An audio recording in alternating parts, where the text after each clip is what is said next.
Hi friends, चलिए आज हम 2022 का थर्ड क्वेश्चन ट्राई करते हैं और हम देखते हैं कि ये क्वेश्चन कैसे सॉल्व किया जाना चाहिए था। तो पहले मैं आपके लिए क्वेश्चन पढ़ूंगा और फिर उसके बाद में इसको हम एलिमिनेट करेंगे कि क्या ऑप्शन एलिमिनेट होने चाहिए। ये हमेशा रहेगा, शायद ही कोई क्वेश्चन आपको इतना ज्यादा आता होगा जिसमें आप एलिमिनेशन पे ध्यान ना दें और सीधे टिक करें द राइट आंसर पे। वैसे भी ये टेक्निक सही नहीं है। अगर आपको राइट क्वेश्चन 100% श्योर आता भी है तो भी आपको ये देखना चाहिए कि वाकई में the other options are worth eliminating or not. That is the right approach. Okay, चलिए मैं पढ़ता हूं। With the reference of Indian economy, so again this question is about Indian economy. This question is not about Reserve Bank of India. Reserve Bank of India is the subset, Indian economy is the superset. Okay, और उसमें भी international finance यहां पे भी आया है, तो मैं इसको इंडियन इकोनॉमी का इंटरनेशनल फिनांस का क्वेश्चन ही मानने वाला हूं। उसके अंडर में ही इसको क्वालिफाई करने वाला हूं और क्लासिफाई करने वाला हूं। तो ये थर्ड स्ट्रेट क्वेश्चन है जो which comes from the repository of Indian economics international finance. चलिए, if the inflation is too high, that is the catchword. If the inflation is too high, now too high could be anything, okay, but let's say कि reserve Bank of India की threshold क्या है? आपको पता है reserve Bank of India की threshold है 4 to 6%।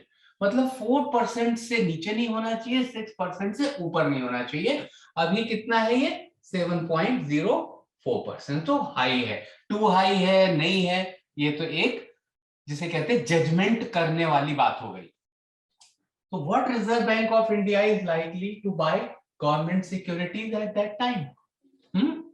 Is Reserve Bank of India likely to buy government securities? मैं आपसे पूछ रहा हूं। इन्फ्लेशन हाई कब होता है? जब सिस्टम में कैश बहुत ज्यादा होता है, पैसा बहुत ज्यादा होता है। लेट्स इमेजिन ये एक माइक्रोफोन है और आप सबके पास लाखों रुपए हैं और मेरा माइक्रोफोन 500 रुपए का है। एक ही फोन है, तो कोई इसके 5,000 रुपए देगा, कोई 10,000 रुपए देगा, कोई 15,000 रुपए देगा, क्योंकि पैसा बहुत है सिस्टम में। ओके, तो अगर reserve Bank of India security bye करती है तो सिक्योरिटी तो अंदर ले लेगी और बाहर क्या डालेगी सिस्टम में? पैसा। तो सिस्टम में तो और पैसा आ गया। तो will this be the right thing? Answer is no. Rather Reserve Bank of India को कैश सक करना पड़ेगा, ड्रेन आउट करना पड़ेगा सिस्टम से, ना कि पैसा डालना पड़ेगा। अगर इन्फ्लेशन हाई है और उसने सिक्योरिटीज, गवर्नमेंट सिक्योरिटीज बाय की और लोगों को पैसा दिया तो महंगाई या इन्फ्लेशन और ज्यादा बढ़ जाएगा। Am I right? I am right. Okay, तो ये तो बिल्कुल भी नहीं है। अब हम चलिए यहां पे आते हैं। ऐसा कौन सा ऑप्शन है जिसमें वन वन नहीं है? तो देखिए, इसमें वन है तो ये हमारा आंसर नहीं हो सकता। इसमें वन है, ये हमारा आंसर नहीं हो सकता। इसमें वन है, क्या ये हमारा आंसर हो सकता है? तो बाय डिफॉल्ट आपका ये आंसर आता है। कहां इतने आसान क्वेश्चंस आते हैं? This is one of the easiest questions. आपने पहली चीज पढ़ी और आपका आंसर क्लियर हो गया 15 to 20 सेकेंड्स। लेकिन ये एक फूलहार्डीनेस होगी अगर आप यहाँ पे रुक जाते हैं, इसको टिक कर देते हैं काली पेंसिल से, काले पेन से इसको राउंड कर देते हैं और बाहर फोर्थ क्वेश्चन पे चले जाते हैं। नहीं, आगे चलिए। If the rupee is rapidly depreciating, if the rupee is rapidly depreciating, कहने का मतलब है कि 1 यूएसडी अगर पहले 70 का था, फिर 75 रुपीज पे हो गया, फिर 78 पे हो गया, गॉड फॉरबिड 81 पे चला जाए, इसको कहते हैं रैपिड डिप्रिसिएशन। ठीक है, अगर रैपिडली डिप्रिशिएट कर रहा है, RBI is likely to sell dollars in the market, which is correct. क्यों? जब डॉलर्स महंगे क्यों हो रहे हैं? क्योंकि डॉलर्स कम हैं, डॉलर्स कम हैं। ये फोन महंगा क्यों हो रहा था? माइक्रोफोन ये कम थे। ओके, तो डॉलर्स कम हैं तो Reserve Bank of India pump करेगी डॉलर्स। अब मार्केट में क्या होता है? अरे भाई रुक जाओ, अभी किसी भी कीमत पे मत खरीदो। पहले तुम 70 पे खरीद रहे थे, फिर 75 पे खरीदने लगे डॉलर। इतने कम भी नहीं है डॉलर, डॉलर आ रहे हैं रिजर्व बैंक ऑफ इंडिया की तरफ से, रुक जाओ।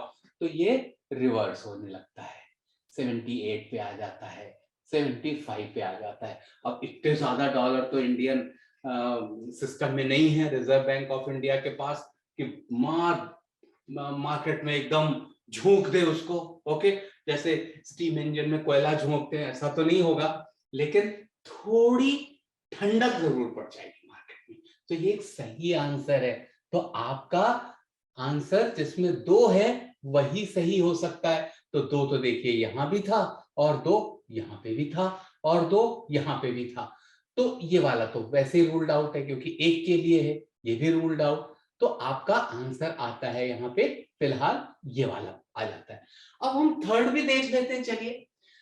थर्ड ऑप्शन है, if the interest rate in USA और यूरोपियन यूनियन। देखिए इंडिया के लिए 2 मार्केट्स बहुत इंपॉर्टेंट हैं। एक है यूनाइटेड स्टेट्स ऑफ अमेरिका और दूसरे यूरोपियन यूनियन है। यहाँ की करेंसी है डॉलर और यहाँ की करेंसी है यूरो। अगर यहाँ पे इंटरेस्ट रेट गिरने शुरू हो जाए, ओके, किसी वजह से, that is likely to induce RBI to buy dollars. Is it true? Is it true? चलिए देखिए, मैं यहाँ पे थोड़ा सा सस्पिशियस था, ओके, लेकिन सबसे ज्यादा अहमियत इस आंसर ने दे दी, और यहाँ पे जो ऑप्शंस थे, अदरवाइज ये बहुत ट्रिकी चीज है। अब आप कहेंगे कैसे ट्रिकी चीज, कैसे? देखिए आपके लिए ये इंपॉर्टेंट नहीं कि आप डेस्टिनेशन पे पहुंच गए, आपके लिए ये भी इंपॉर्टेंट है कि आप डेस्टिनेशन पे कैसे पहुंचे। तो अब देखिए क्या है, अगर यूएसए या यूरोपियन यूनियन में इंटरेस्ट नीचे जा रहे हैं, इंटरेस्ट नीचे जाने का मतलब क्या है? फिक्स डिपॉजिट पे भी इंटरेस्ट नीचे जाएंगे, ओके, और वहां के बॉन्ड्स वगैरह पे भी नीचे जाएंगे। तो क्या होगा, वहां का इन्वेस्टर क्या करेगा? वो कहां पैसा डालेगा? जहां पे इंटरेस्ट रेट हाई होगा। तो यूएस और इंटरेस्ट में लो हो रहा है, इंडिया जैसे कंट्रीज में हाई है, तो डॉलर्स कहां आएंगे? यहां आएंगे। और जब डॉलर्स ढेर सारे आएंगे तो डॉलर्स सस्ता होगा या महंगा होगा? अब ये एक है मेरे पास तो महंगा है, ऐसे 500 आ जाए तो भी ये महंगा रहेगा क्या? सस्ता हो जाएगा। तो डॉलर सस्ता हो जाएगा, और जब डॉलर सस्ता हो जाएगा, रिजर्व बैंक ऑफ इंडिया को भी अपने रिजर्व्स मेंटेन रखने हैं फॉरेन करेंसी के, तो वो राइट टाइम होगा इसके लिए डॉलर्स खरीदने का।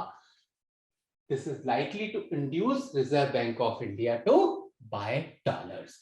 अब आप कहेंगे कि दिवेश सर आप यहाँ पे फिर डाउट में क्यों थे? तो मैं डाउट में इसलिए था सिर्फ यहाँ पे कि if the interest rates in USA और European Union were to fall, अभी फॉल हुए नहीं है, सपोज टू फॉल, तो ये मुझे ऐसा लग रहा था कि ये स्पेक्युलेटिव है, ओके, ये सट्टा बाजार वाली बात है और आरबीआई सट्टा नहीं खेलता। लेकिन yes, RBI always takes a calculated decision, okay, a wise decision. उसे लगता है कि इन्फ्लेशन को अगर फॉरेन कंट्रीज में कवर करना है, उनको बहुत लो इन्फ्लेशन है, तो वो रेट उसमें गिरा रहे हैं, रेट गिराएंगे तो उनके लोन सस्ते हो जाएंगे, लोन सस्ते होंगे, लोग लोन लेंगे, चीजें खरीदेंगे, तो थोड़ा सा प्रोग्रेस, थोड़ी सी ग्रोथ, थोड़ा सा डेवलपमेंट होगा। लेकिन इन्वेस्टर वहां का ऐसा नहीं सोच रहा है, यूएसए और यूके का और यूरोपियन यूनियन का। वो कह रहा है बस मेरा तो इंटरेस्ट रेट पहले 1.5% था, फेड रिजर्व ने 1% कर दिया, अभी चलो लेके पैसा इंडिया चलो। इंडिया में, तो इंडिया में जब आएगा डॉलर बहुत सारा आ जाएगा, सस्ता हो जाएगा, दाम गिर जाएगा। That's the right time for Reserve Bank of India to buy dollars. तो 2 और 3 ठीक है। तो I hope you understood this.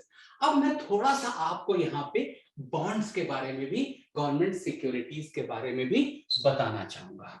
Okay, तो चलिए उसके पहले मैं आपको थोड़ा सा बता देता हूं कि क्यों it was an easy answer, क्योंकि दिस वाज, मैंने सर जैसा आपको पहले कहा, ये उसका एक नरेशन है जो मैंने स्लाइड में डाला है। One of the easiest questions which I ever came across, where by ruling out only a single statement you ensure the answer. So statement 1 is ruled out.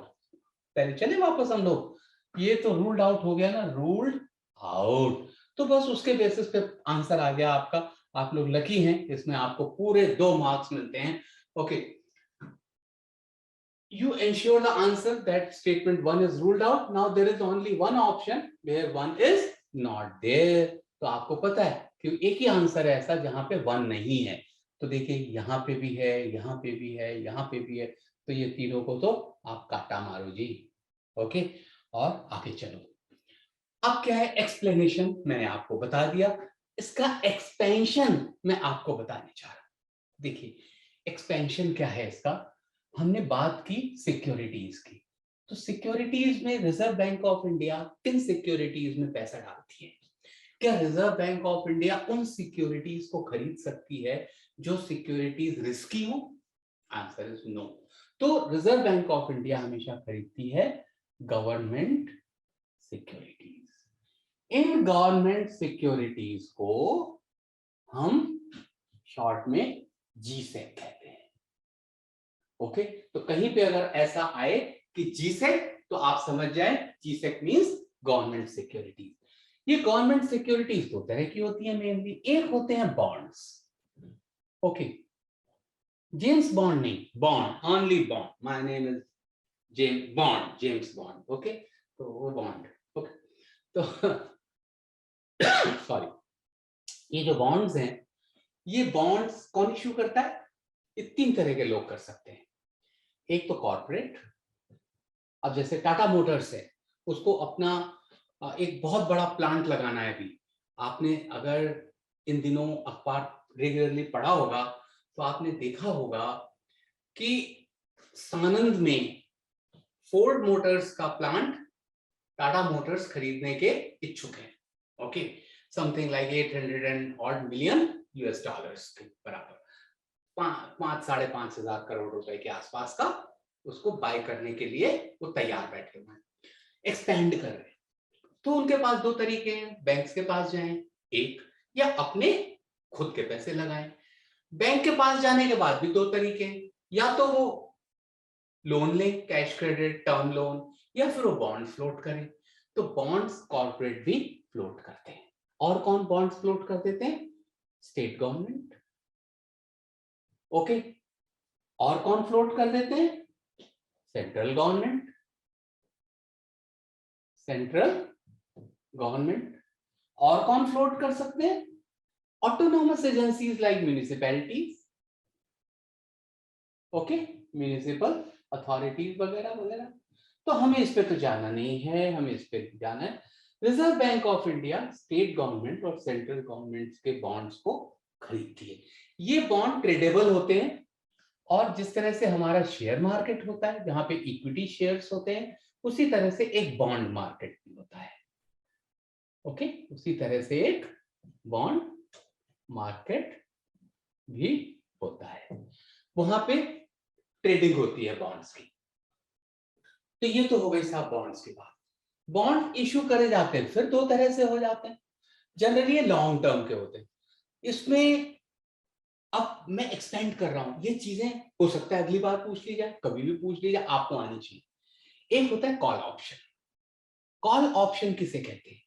Call option कहते हैं जब bond issue कर रहा है, जो जैसे state government कर रही है, महाराष्ट्र गवर्नमेंट, यूपी गवर्नमेंट कर रही है, या सेंट्रल गवर्नमेंट कर रही है, जैसे हम कहेंगे गवर्नमेंट ऑफ इंडिया इश्यू कर रही है और कहती है कि मैं कॉल ऑप्शन रखना चाहती हूँ, 6 महीने के बाद में मेरे पास पैसा आ गया, मैं आपको पैसा दे दूंगी, आप मेरा बॉन्ड वापस कर देना मुझे। आज तो मैंने आपको बॉन्ड दिया है और आपने मुझे पैसे दे दिए, हो सकता है कल मेरे पास जल्दी रोकड़ा आ जाए, मैं आपको आपके पैसे सूद समेत वापस और मेरा बॉन्ड दे दीजिए। ओके, इसको कहते हैं कॉल ऑप्शन। तो यहां पे क्या हो गया, इशुअर, इशुअर कौन हो गया, ये लोग हो गए इशुअर, ये ओके। दूसरा हो गया सब्सक्राइबर या बायर, और वो बायर इस समय बॉन्ड को ओन कर रहा है, तो वो ओनर भी है उस बॉन्ड का।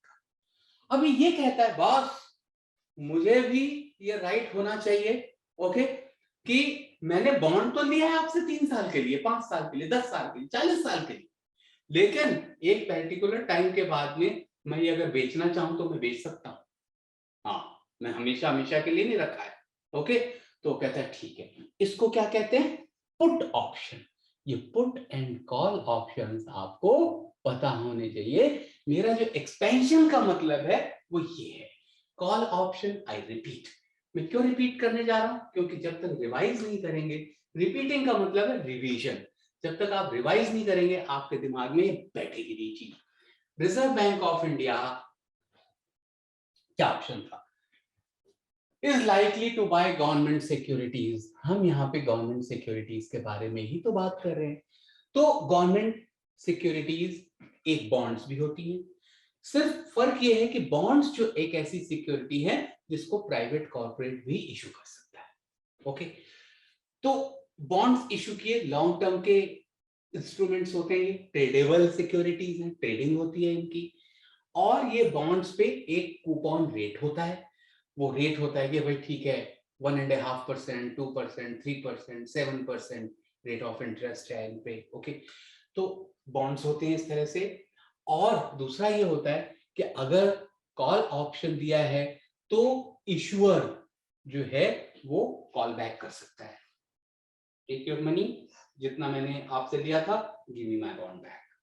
पुट ऑप्शन, यहां पे बायर है, वो कहता है मैंने आपसे पैसा खरीदा, पैसा देके बॉन्ड खरीदा था, now give me my money back and take your bond.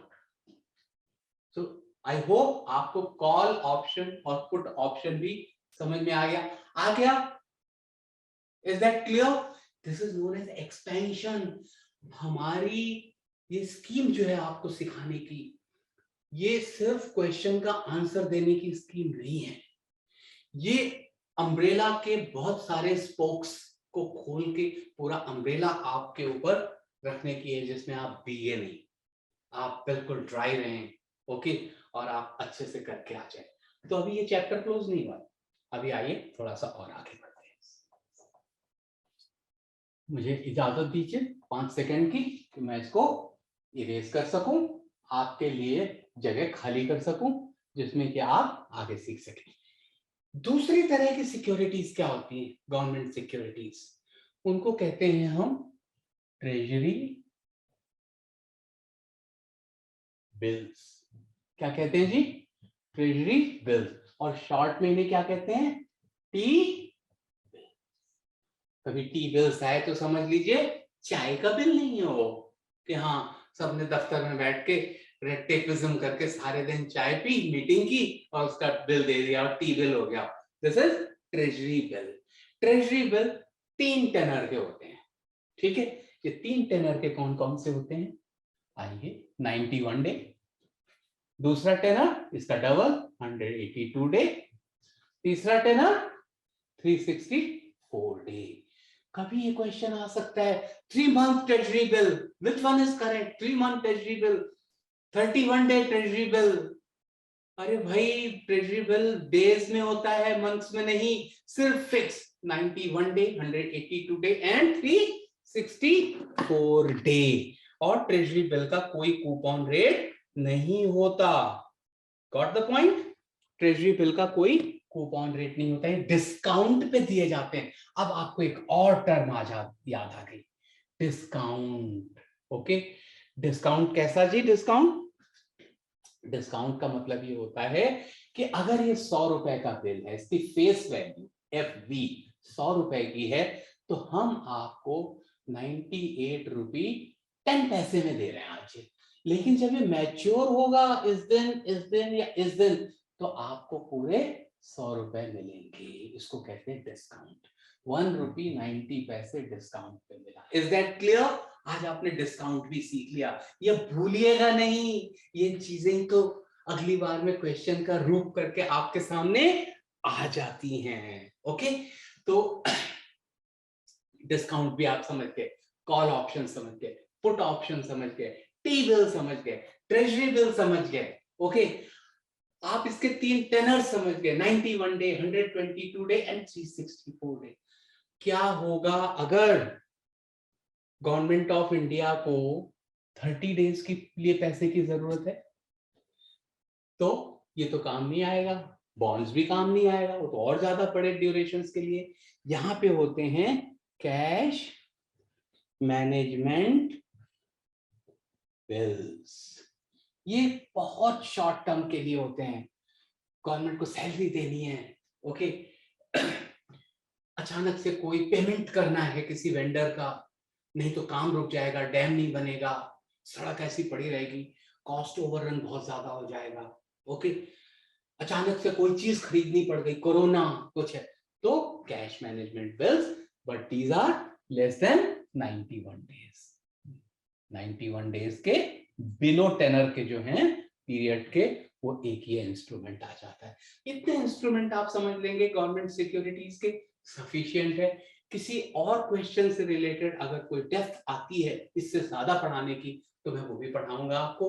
उम्मीद है अब आपको ये समझ में आ गया होगा एक क्वेश्चन, अब आपको ये समझ में आ गया होगा कि इन्फ्लेशन इसलिए होता है, महंगाई इसलिए होती है, पैसा ज्यादा है, गुड्स कम है। तो महंगाई कम करने के लिए क्या किया जाता है? पैसा हटा लिया जाता है। पैसा कैसे हटाया जाता है? इंटरेस्ट रेट बढ़ा के। कैसे? आप मुझे पर्सनल लोन दे रहे हैं 8% पे, मैं ले रहा हूं, लेकिन अगर आप मुझे पर्सनल लोन दें 12% पे, तो क्या मैं फिर भी लूंगा? मुझे घर चाहिए, तो 6% पे आप दे रहे हैं, मैं लिए जा रहा हूं। एक घर लिया, मेरे पास थोड़े और पैसे, दूसरा घर भी ले लिया, और घरों की महंगाई हो गई, बढ़ गई।